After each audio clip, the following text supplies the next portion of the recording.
This is Fred Beck from Fred Fighting, proudly sponsored by Empire Fight Store. Today, I'm very lucky to be joined by Jamie Bourne. So, Jamie, it's been a while since we last spoke. I think it's a few months. How have you been? Yeah, all good. Thanks, mate. Thanks for welcoming me back on the channel and congratulations on your sponsorship as well. That sounds pretty cool when you're introducing it. Thank you. Shout out to Empire Fight Store. But aside from kind of the YouTube stuff, what else have you been up to, Jamie? A lot, to be honest, mate. Obviously, as we know, the kind of world slipping back into its ways and we don't know what will happen over Christmas and stuff. But yeah, I work full time, so obviously busy during the week. And then I think I said to you last time, play a bit of football in the evening. So pretty much away from work, free time is kind of spent really around playing a bit of football and making some videos for YouTube. And how many videos do you kind of aim to upload a day? So I usually try and do every day, but leave Saturdays free. But really and truly, it just depends on kind of the way the schedule falls in boxing. Because obviously, sometimes if there's a fight in Japan or Australia that falls on a Wednesday, then I'll do more videos then and leave the weekend free or whatever. So I try and do every day, but if not, at least a minimum of 4 or 5, so it's consistent. Wait, so you don't upload on Saturdays? I try not to, but if there's a Friday night card, then I might do a reaction to it on the Saturday. It just depends. Saturdays I play football, so I try and leave it as free as I possibly can. But yeah, Okay, I was going to say, because Saturdays is quite a good day because everyone's at home, aren't they? Or maybe not at home, but everyone's kind of sitting down in the evenings. Maybe you can schedule it. yeah, I do try if it's just literally the football in the afternoon. If I've got time in the morning, I'll try and get it done. But yeah, I find the Sundays to be quite good because I think a lot of people, especially in the UK, don't necessarily stay up for the fights. They'll wait to the morning, and sometimes if they've just caught up on it, they'll want to hear what other people are thinking, and then you kind of time it right around the sort of the midday mark on the Sunday usually. Okay, that's smart. That's smart. Not uploading like in the evening Sundays, but in the mornings. Okay, yeah, because everyone wakes up and then goes in. If it's pay per view, lots of people don't buy. Everyone will wake up and then go check their phones or Yeah. go on YouTube, search it, and then they say your one has got lots of views. They just click on that one. But I noticed that you didn't put any. As a kind of YouTuber that you're looking for views, you didn't upload any kind of Jake Paul videos. Why was that? Um, to be honest, you know what? It wasn't out of choice. It's not like a boycott or like I'm not talking about Jake Paul. To be honest, it's just I didn't have any personal interest in Tyrone Woodley. I'm not an MMA fan, so like I don't know much about Woodley from a fight perspective. It doesn't particularly interest me. When it was originally Tommy Fury, I did plan to do a prediction video, and I kind of mentioned it in other videos as well, and I'd spoken about it with friends off the videos and stuff. So I have, if it's the right sort of fight and it's boxing, I will talk about it. But I don't know enough about Tyrone Woodley, and I haven't watched enough Jake Paul to talk about it really. So it wasn't really through like a boycott or anything like that. It was just things didn't really align. Oh, okay, that's kind of fair enough then. And lots of videos are like 14 minutes. Sometimes they're like 11 minutes, 4 minutes. It kind of vary. Is it difficult talking for 14 minutes straight? It depends on the fight or the video. If it's sometimes you get a fight where I feel like I could talk for even longer than that and have to almost stop myself and remind myself that I've been talking 15 minutes, little look down in the corner to see how long I've been going. But you know, there's some fights where you do struggle. You literally talk for 5 or 6 minutes, and I think that's the trouble with, like I just said about like the Jake Paul Woodley thing. I could do a prediction video on it, but it would literally be a minute of me saying I think Jake Paul wins because I don't really know much else. So it's about finding the right fights, and I feel like I can break things down enough to cover those 15 minutes or so. I think quite a good video idea for you. Obviously, it's near the end of 2021. You should do like for your fighter of the year, your upset of the year, kind of awards almost. Do you understand what I mean by that? Yeah, so we did it last year where I had like almost like a little panel of people. There were 4 of us that did it. We all had a beer and spoke about like the kind of awards and stuff. And it was a bit last year there was like a select choice because of obviously the pandemic and stuff. There was a lot behind closed doors boxing and not a lot of boxing last year.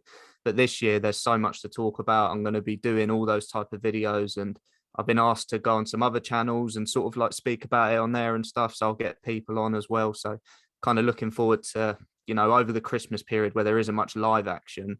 That's the sort of things we can sort of keep busy with. Oh, really? That's quite cool then. What other channels have asked you to go on? So Chris Andre, someone that's been on my channel, I speak to him quite regularly. I'm spoken to G-Man about some stuff as well. So just kind of general conversations really. And if everyone's not too busy, we'll try and collaborate. We always do kind of that sort of UK boxing group. I think are really good at it. The likes of G-Man, Love Boxing that have been on your channel with John and Kyra as well. Good lads. I think all of us kind of work together on a lot of stuff, which is good. So yeah, I think there'll be some collabs over Christmas, I'm sure. Yeah, I'll get G-Man back on. Maybe I should get you and G-Man on at the same time. Or as I get G-Man hopefully before the end of the year. I had him on the channel before, and he's a really nice guy. He's quite funny as well, just quite good to see. And just a few more points for the year ends. What are your kind of plans for your channel in 2022? What are your like aims? So to be honest, just keep doing more of the same. I think I said to you last time, a little bit more around doing some sort of more in-depth stuff with some people and people that I find interesting. So boxing authors, anyone that's worked in boxing that's got a good story to tell. I remember you saying about like cutmen and people like that, people that have got some behind the scenes stuff. So want to get them involved. I was actually trying to look to get that going in December, but with COVID and stuff, it's been a bit, I haven't wanted to necessarily jump in a studio just yet, just because I don't know how people feel about that sort of thing. So going to wait till the early part of next year when we know where we stand with that sort of thing. But that's kind of the plan for that. And amateur boxing is, I've mentioned to you before as well, is something I'm really going to start to cover a lot more from next year onwards. So that will be a sort of key component of it as well. Oh, okay. Oh yeah, what's going on about the amateur boxing? I've heard a lot about kind of Olympics. Is it in or is it out? You're the per person to ask about this. What's going on with that? Yeah, so basically the Olympics is boxing is going to be at the Olympics in 2024 in Paris, but beyond that, there's no plans, and currently it's not in plan for it to be involved in the Los Angeles Games in 2028, and that's due to around the AIBA, the International Amateur Boxing Association. There's been a lot of corruption. There was a big investigation into Rio 2016 where there was a lot of bad decisions and blatant decisions as well, not ones where it was subjective. There was a lot of corruption. There's investigations into it, and that actually resulted at Tokyo 2020. AIBA were kind of removed of their duties, and the Olympic Committee took over, and it was run much more smoothly. There was a couple of controversial decisions, but no bad decisions. There was no kind of corruptness or anything like that. So we have seen it can work, but it's AIBA that need to change their act. They've said they will, but if they don't, we won't get boxing in 2028, which would be really sad. Yeah, blimey, boxing is like a in their Olympics. You always have that kind of great. Obviously, Oscar De La Hoya, Floyd Mayweather Jr. Obviously, Fraser Clark this year winning the bronze medal. Andy Joshua. So many greats have built in the Olympics. So many kind of get their star in the Olympics. It'd be real kind of really annoying if it was removed. What are the odds of that? Do you think it will be taken out, or do you think it will eventually be stayed in? Sorry. So currently it's actually there's not plans for it to even be in the Olympics. So it's not even a case of taking out. It's currently not in the plan to be at 2028. So they do need to get their act together. They will need to prove it at the subsequent worlds and the Europeans and tournaments like that.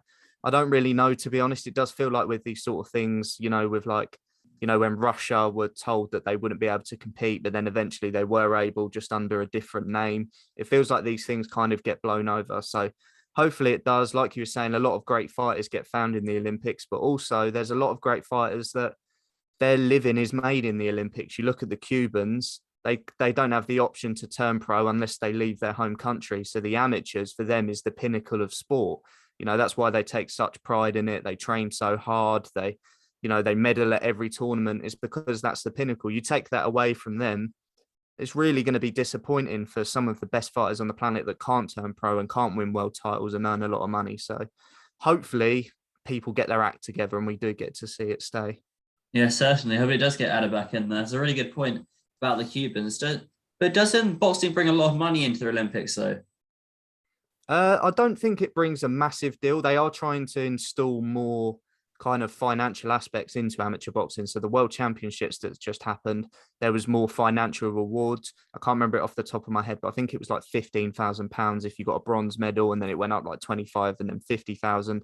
So there was more. They're trying to sort of incentivize it, which for, again, Cubans, that's a big deal because they can't turn pro and make the money, which for a lot of fighters in Europe, if they don't make much money in the amateurs, they can go pro and find new ways to make money. So I do think they're trying to kind of incentivize it a little bit more. But I think the main financial benefit of the Olympics is actually what comes afterwards. So for a British fighter, you get a medal. Eddie Hearn, Frank Warren, Boxer, Sky, they're going to have to chuck a little bit more zeros at you to try and get your signature because you've got that medal. So I think that's where the financial benefit comes from Olympic boxing.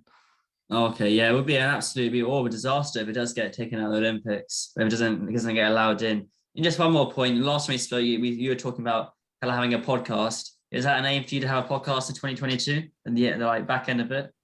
So not so much a podcast, because I think you have to be consistent with a podcast and make it like a regular thing to get some momentum. So it won't so much be a podcast necessarily, but it will be more kind of just in-depth conversations that people can take in, whether it be they're on the tube and they're listening with their headphones in, or whether they're sat at home watching it. I do want to do more of that kind of thing. But yeah, as far as a podcast, I think podcasts are like a weekly consistent thing that you always put out there. I don't think it will necessarily be that. Yeah. Do you ever watch Boxing Socials podcast? Rob Tebbert, he hosts it. Do you ever watch that? That's Yeah, really I think good. yeah, I think that's one of the best ones, to be honest. I think it's presented well. It looks great.